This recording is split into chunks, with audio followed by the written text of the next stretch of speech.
Joe Gentz charged with first-degree murder in the death of Jane Bashara. So why did Bob Bashara's lawyer try to cast doubt on the investigation of this potential killer?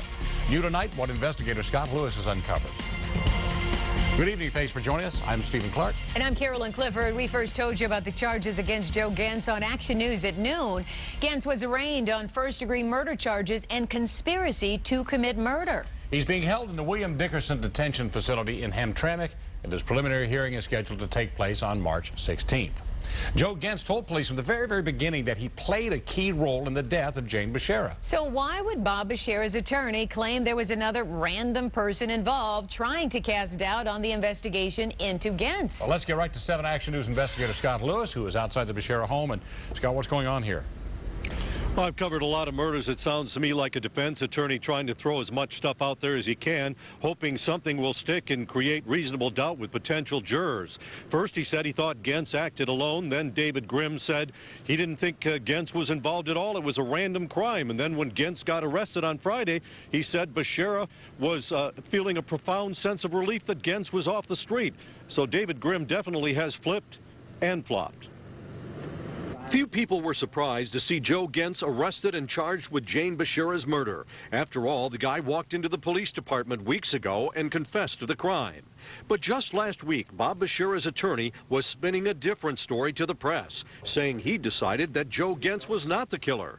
David Grimm told reporters he had hired 2 FBI agents, and the 3 of them had come to the conclusion that the murder of Jane Bashara was a random crime. We've turned the focus of our investigation away from Joe. We're thinking it could be a random crime. Why then didn't they take her stuff? Maybe, just maybe, that killing has just taken place seconds before, and somebody sees a police car, somebody sees a vehicle that's headed in their direction. Grimm's reasoning? If police really thought Gentz was the killer, why did they let him go after the confession? Grimm said that would be the height of irresponsibility. Police sources tell Action News the reason Gentz was released originally is because investigators didn't have enough evidence to charge him and make it stick based only on a confession. They needed more time to build a solid case. We talked with David Grimm this afternoon and asked him why he put the story out last week about this likely being a random crime. He said they had gotten a call from a witness, but when they checked the person out, they turned out to be not all that credible, so they backed off a bit. But he said his gumshoes, these retired FBI guys, are still out there beating the bushes, so this is not entirely dead.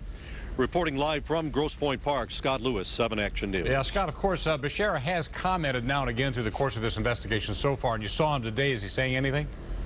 No, he was talking quite a bit with his attorney early on, but he's been quiet lately. He did show up here a few minutes ago. He was dropped off by a woman in the red car behind me, and I asked him a couple of questions about Gentz being arrested. He politely declined comment and went in the house. So as things come to a head in this murder case, Bob Bashara is quieting down. All right, Scott Lewis, thank you very much for the report, and we'll talk to you a little later on this evening. Now here's a look at what's happened since Jane Bashara disappeared back in January. Her husband Bob reported her missing on the 24th. The next day, her body was found in an alley on Detroit's east side. On January 28th, Joe Gentz walked into the Grosse Pointe Park Police Department and confessed to helping in the murder. That was the same day as Jane's funeral. Today, Joe Gentz was charged with her murder. Her husband Bob remains a person of interest in the case.